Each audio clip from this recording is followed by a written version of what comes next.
Let's talk about Dalgona, the quarantine coffee, the beverage that united the internet over 2 years ago. While some people were listening to this, and others were trying all the banana bread recipes online, an overwhelming number of people were whisking instant coffee and sugar by hand. I mean, I kind of get it. We couldn't actually go anywhere. All the coffee shops were closed, so we didn't have a lot of options, but really? For this? I know you did it. I did it too. But why?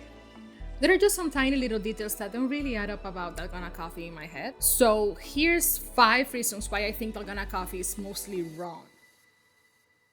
Before we jump into it, I just want to thank everyone that's watching right now. Your support means the world to me. Thank you so much for being here. So let's just go back a little bit here. What exactly is Dalgona coffee?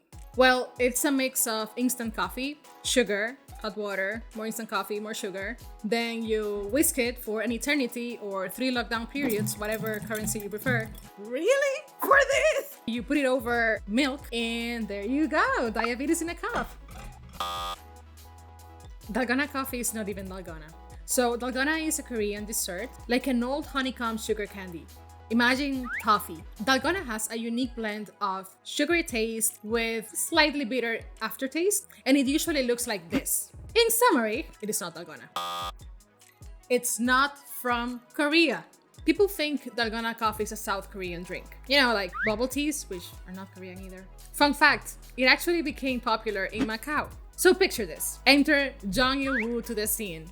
He goes to Macau, orders a coffee like this one. He tastes it and say, hey, tastes like Dalgona. He made this video showing everyone how to make it. And everyone wanted to go and try this in person, but oh wait, right, we were locked down. Now, because he is who he is, everyone started to call this Dalgona coffee, but it is not Dalgona and it is not Korean. It uses a ton of sugar. Dalgona recipe is volumetric. It's based on ratios, which means that you will use equal parts instant coffee, sugar, and hot water.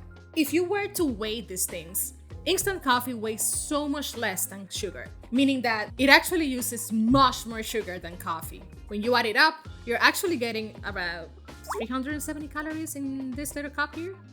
It takes forever to get this right. You gotta whisk with all your might for 4 to 5 minutes. This might just be me, guys, but really, according to the original video of Jung Il-woo, it will take you 400 whisks to get this right texture. But I say it's more like 4,000. One eternity later. So unless you're really craving this drink, I don't know if it's worth it. The last one and most important one. Dalgona coffee is not even coffee. Although we call it Dalgona coffee, can we even consider this a coffee drink? Really? Not only does it use instant coffee, but also a rather small amount of it. At essentially the same amount of coffee of a slice of tiramisu. Please don't tell me that you will call tiramisu a coffee. The interesting fact is that the recipe calls for instant coffee due to its high solubility. If you wish to create this gooey, dense texture, you need to use instant coffee.